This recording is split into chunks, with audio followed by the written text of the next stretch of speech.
మంచి పొలిటీషియనే కదా, మంచి పొలిటీషియన్ అంటే చాకచక్యం ఉన్న పొలిటీషియన్ బాగా కదా, బాగా కాబట్టి చాకచక్యం ఉంది. చాకచక్యం ఉంది కాబట్టి మరి ఇన్ని సంవత్సరాలు 2 సంవత్సరాల నుంచి నెగ్గుకొస్తున్నాడు. బీఆర్ఎస్తో నెగ్గుకు రావటం కాదు, కాంగ్రెస్లోని అంత అనేక పవర్ సెంటర్స్ నుంచి అవును ఇటున్న నెగ్గుకొస్తున్నాడు. పార్టీలు అవును. కాబట్టి ఆయన తెలివైన వాడే. అంత తెలివైన వాడిని తెలివి తక్కువ పని ఎందుకు చేస్తున్నాడు అని కూడా ఒక ఆలోచించాలి.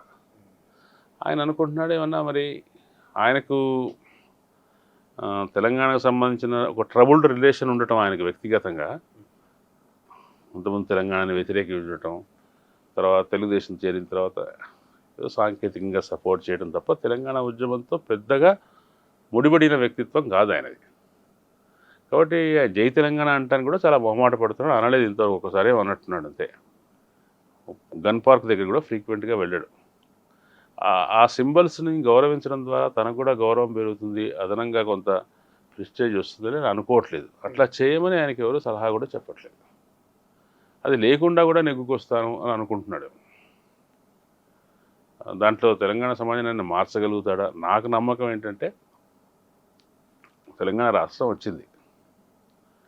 వచ్చిన తర్వాత తెలంగాణకు సంబంధించిన అభివృద్ధి కానీ అస్తిత్వం కానీ వెళ్ళవలసినంత స్థాయికి వెళ్ళాయా లేదా అనేది వేరే విషయం. కానీ ఇప్పుడు ఎవరు దీన్ని రివర్స్ చేయలేరు. తెలంగాణను ఎవరు కూడా, తెలంగాణ ప్రజల నుంచి ఎవరు వెనక్కు తీసుకోలేరు. ఎవరు హైదరాబాద్ను వెనక్కు తీసుకోలేరు. ఏదో ప్రమాదం ఉందని ఒక చర్చ ఉంది. ప్రమాదం ఉందన్న చర్చ నాకంత నమ్మశక్యంగా లేదు. నమ్మశక్యంగా లేదంటే అది కొంచెం ఓవర్ రేటెడ్ అని.